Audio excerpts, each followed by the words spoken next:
chances for snow this week. I'll show it to you coming up. WCIA3 News starts right now. You're watching your local news leader. This is WCIA3 News at 10. Implemented those rules so we could have more attentive drivers and safer highways for everybody. But now some of them don't apply as truck drivers deliver essential items during this COVID-19 pandemic. Good evening, I'm Paul Cicchini. Federal regulations for truck drivers were temporarily lifted by the president. The laws were intended to, of course, keep drivers safe. The hours of service law limits the amount of time a driver can spend on the road. Now that rule doesn't apply to those hauling essential items. WCIA3's Jennifer Jensen has the story. Truck drivers spend hours behind the wheel, often driving hundreds of miles at a time. It's important to have a sharp mind. The hours of service, or HOS, regulations were created to help ensure drivers stay vigilant. Essentially, truck drivers have to get 8 hours of rest after 10 hours of driving, and so they can be ready and fresh to drive the next day. During the COVID-19 crisis, the president temporarily lifted the hours of service law for those hauling essential items. The new exemption enables truck drivers to travel for longer periods of time. In order to ensure that goods and services, critical goods and services, could be delivered to important places like emergency supplies. Plus, the weight limit has been increased. We're all trying to put more products in trailers so we can get more products delivered to grocery stores and more products delivered to emergency supplies. Steve Gold with 160 Truck Driving Academy says there's an important history behind the reason why HOS regulations were established. These laws were enacted to put rules around how many hours a driver can actually drive, how many hours he has to rest. But in a pandemic, he believes these changes are beneficial. I think everyone's concerned about the risk of everyone's health and safety behind the wheel, but I think just given the emergency needs across the United States, this emergency rule made a lot of sense. Reporting, I'm Jennifer Jensen, WCIA3, your local news leader. These changes are, of course, temporary. When the president lifts the emergency order, the law will go back to the way it was. More than 500,000 workers in Illinois tried to file claims for unemployment benefits in a span of 5 weeks, and many workers are still trying to apply. The state has to design a new web system for self-employed contractors to apply, while it handles a record number of regular claims. It's processed and paid more than half of those claims. Today, the governor said the process for 1099 workers will be up in 1 month by May. Most coronavirus cases in Macon County are related to a senior facility in Decatur. The health department confirms 31 of the 42 people are tied to Fairhavens. It said tonight 2 of the residents have died. One, a man in his 80s, the other, a woman in her 70s. The CDC and State Public Health Department have guidelines for facilities after they've confirmed a positive test. They include ending all grouped activities, performing temperature checks for residents and staff, and limiting visitations to essential personnel. From the Department of Public Health now, new cases are up more than 1,000. That includes another 74 deaths. The total number of cases in the state is now at more than 22,000 and nearly 800 deaths. OSF is helping with the statewide launch of a new resource for COVID-19 patients. It's set up a telehealth service to do remote patient checkups and provide mental health support. People who have COVID-19 symptoms and need to stay home to quarantine can call the hotline to get set up with a health worker. They'll connect digitally on a daily basis for 2 weeks to help with recovery. They'll also deliver wellness kits that include essential tools to monitor a patient's health, including thermometers, blood pressure cuffs, and alcohol wipes. Our pandemic health worker fielders go into the community. They put the package on the door, and then they go back to their vehicle, and then they're able to use that tablet or the electronic device that a client may already have in their home to communicate then. And so there's no physical contact with that client. A person's eligible for the program if they show COVID-19 symptoms, are at high risk for contracting the virus, but do not require emergency or inpatient care, and can be digitally monitored at home. You have to call the hospital hotline to find out if you qualify. We have a link to that hotline at WCIA.com. Being a nurse is no easy job, of course, and doing it during a pandemic adds its challenges. We caught up with Teresa Green, who oversees the nursing staff at Carle. She says nurses are using creative ways to be safe while caring for their COVID-19 patients. One example is Carle has a special washing station for nurses to remove their scrubs and shower before going home. They also have housing options for employees who are worried about infecting their families. On top of that, nurses are being careful about how often they move from one area of the building to another. We try to do everything that we can for the patient in that one time so that we're really conserving our PPE and making sure that we're limiting the number of times that we're having to go travel throughout a department, or making sure that we are using one mask for a shift. Carle is still accepting N95 and cloth mask donations. The hospital asks everyone to follow CDC recommendations and wear a mask when you're out. People in Champaign County expressed concern because technicians at area blood centers have not been wearing personal protective equipment. Today, we spoke with Community Blood Services of Illinois to get some clarification. They told us they're following the CDC's most recent guidelines, which do not clearly specify employees at blood donation centers need to wear PPE. However, the Champaign-Urbana Public Health Department was in contact with Urbana's Blood Donation Center. The health department's new guidelines state donors and technicians must wear masks. The Community Blood Services of Illinois told us the #1 priority there is safety and following the most recent health guidelines in place. There's a distinction that I don't think everyone sees, and we understand that there's a lot of stress and anxiety about what's happening around us, and it's confusing, and it kind of gets all of us a little bit riled up. But what we go from and where we base our decisions about policy and what staff are going to be doing is that specific CDC guidance. As an added safety measure, blood centers in that network are no longer allowing walk-ins. Donations must be made by appointment, and everyone is screened to make sure they are not experiencing symptoms before they are approved to donate. Urbana police are still looking for the person who shot and killed a 15-year-old Saturday night. Happened on Philo Road between Michigan and Laurel around 6:30. Police say Terrace Pettis was shot while riding his bike. The teenager was pronounced dead at the hospital. Urbana's mayor says this was a group of teenagers who have a history of gun violence. She says this is a reminder to the community. This is a battle city leaders are facing. Even though our everyday routines have just been swept away in the past month, all the underlying issues and challenges that we were dealing with a month ago are still there, and in many cases made a lot worse because of the lack of structure, the lack of school. Police say there are no suspects in custody, and they're asking anyone with information, pictures, video to contact the department. Macoupin County officials are looking for a person who escaped the jail last night. They say William Kavanaugh went into a closet, crawled through the ceiling and out a second-story window. Video from outside the jail shows him walking south. Officials believe another inmate helped him escape. They say Kavanaugh is dangerous. If you know anything about where he is or what happened, call the Macoupin County Sheriff's Office or Crime Stoppers. Officials in 3 counties are looking for people who all disappeared within a week. The McLean County Sheriff's Office is looking for 31-year-old Tyler Graff from Downs. He was last seen Saturday morning. Authorities there had teams looking for him all weekend. They want anyone who might know where he is to call the number on the screen, 309-888-5034. They've continued to patrol that area all day. In Champaign, police are looking for a 23-year-old man who disappeared last week. They say Jeremy Wallace was visiting family. He left their home late Thursday night and was seen at a business near Kenwood and Springfield in Champaign. He left there and hasn't been seen since. If you know anything about that disappearance, you're asked to call police or Crime Stoppers. In Shelby County, police say it's been more than a week since 29-year-old Kimberly Mattingly disappeared. She was last seen April 5th getting into a blue car with a man. Authorities say her phone later pinged in Effingham, but there's no other evidence of where she might be. If you've seen her, call the Shelby County Sheriff's Office. You always see firefighters, police, and EMTs, but not one group. Why? They're just as important. Plus, you need to train if you want to be a police officer. How that's changing because of COVID-19. And spring sports are a no-go, but summer sports are also starting to be hit. Well, that's a blow to at least one athlete.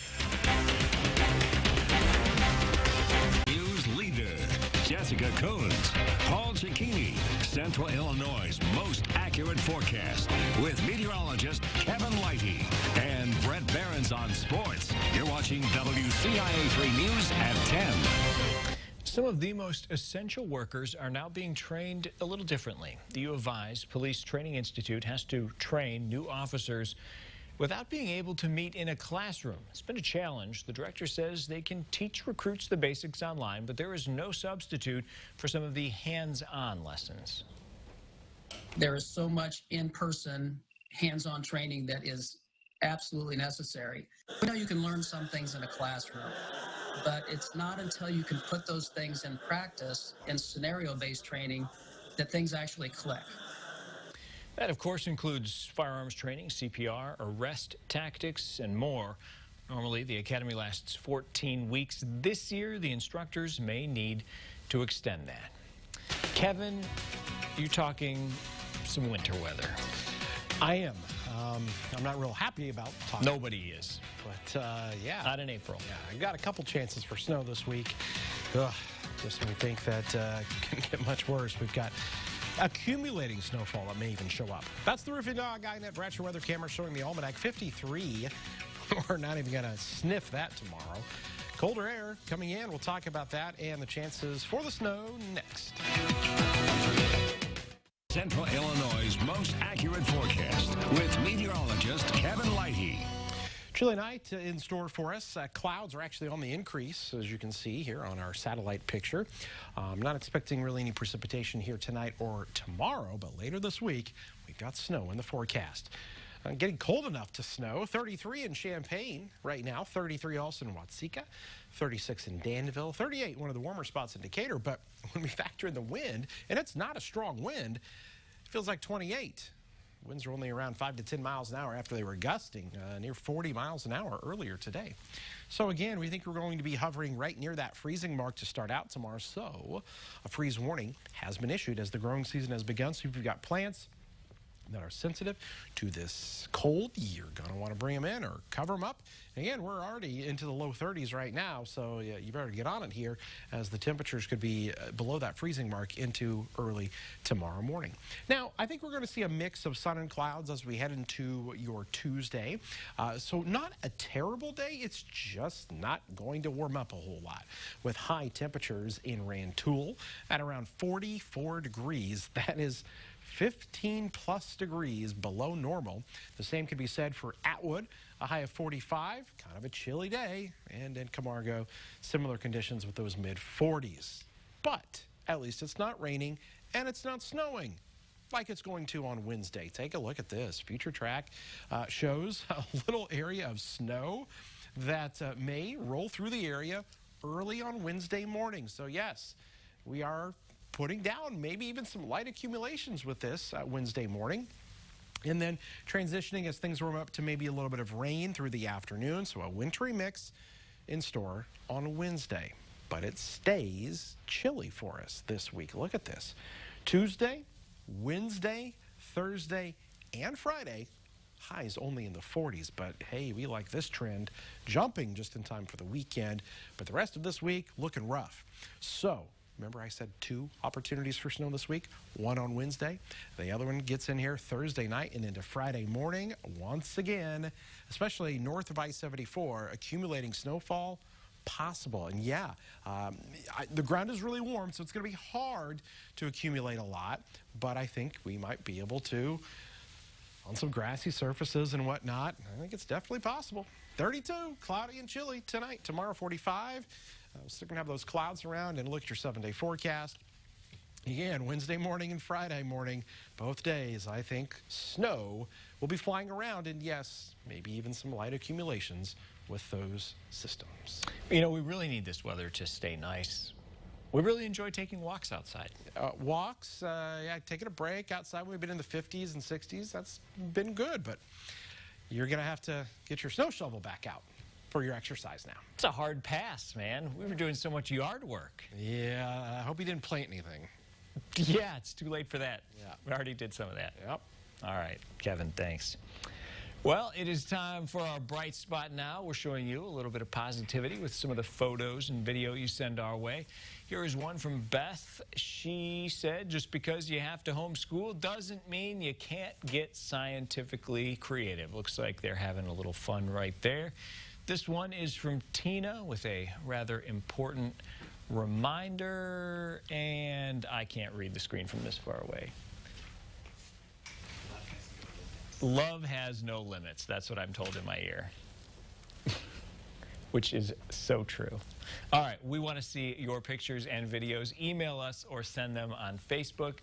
We will have a post at the top of our page for you to share what you are seeing. All right, another change to one Illini team, how women's basketball coach Nancy Fay is switching it up. Plus, coronavirus has changed how police and firefighters respond to some emergencies, but it's also added something else to consider for the people who dispatch them.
temperatures only in the mid-40s, but that's pretty much the case every day this week. The difference is no snow on Tuesday. That's not the case for Wednesday and Friday, where both days we could see some light accumulations. So that'll be something to look forward to, as Paul likes to say. Saturday, maybe. There's something to look forward to. That's probably a little more accurate. All right, Kevin, thanks. Have a good night. We will see you tomorrow.